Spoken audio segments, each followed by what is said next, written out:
Let's go to Nevada. Bill, welcome to Bobby Likis Car Clinic. Yeah, thank you. You're welcome, sir. What can I do for you? I have a serious problem. Okay. My wife won't let me drive my truck until I fix her climate control in her car. You do have a serious problem. I haven't driven it since May. Oh, well, you know what I would tell her? I would tell her I was going to call Bobby Likis and get his help. What can I do? Well, that's why. Well, I know. What can I do for you? Well, it's a 95 Dodge Intrepid, and it has the climate control system. Okay. You know, where you set the temperature and all that. Right. It doesn't work. Sometimes it'll come on, sometimes it won't. So I replaced that. That. What is that? Wait. You replaced that. What is that? The whole the dash. The thing in the dash. The part like a radio head. In other words, you replace the head unit that goes in the dash. Right. Okay. Right. Okay. I'm with you. All right. Then that did the same thing. So I replaced. There's a 14-speed switch underneath the passenger side. Right. It looks like a module or something like that.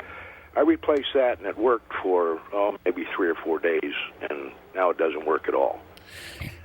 So let me understand. You replaced the head unit, and that made no difference. So that was you're chasing rabbits here, but you already done that, as you know. That's what I say. And then you replace that module, and when you replace that module, you definitely for 3 or 4 days had a working unit. So you definitely made a difference in the way it operated. Is that correct?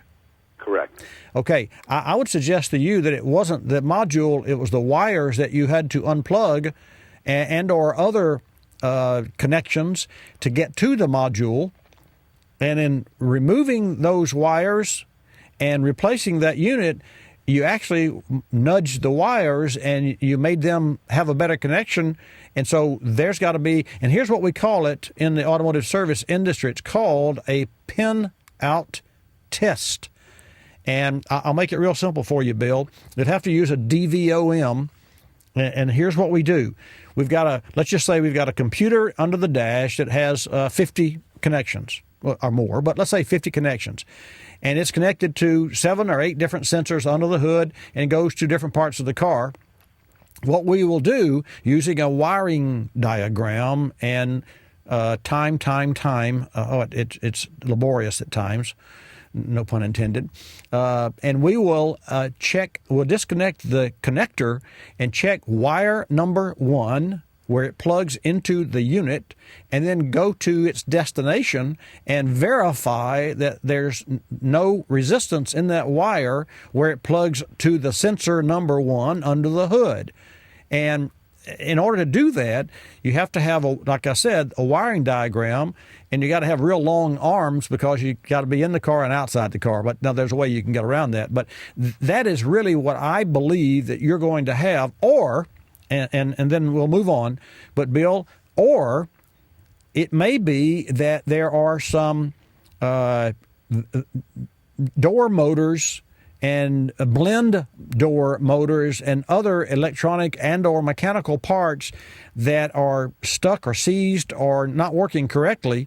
And through your efforts, all you're doing is disrupting them. You know what I would do, just for grins? Now you know how to unplug that box, right? Oh, yeah. I would go back and I would unplug that box and I would look at those wires and I'd handshake them. And I'd move them around and look at the connectors and I'd plug it back in. Just like you replace the box, but don't replace the box. And if it works, again, you and I are on the same page and you owe me.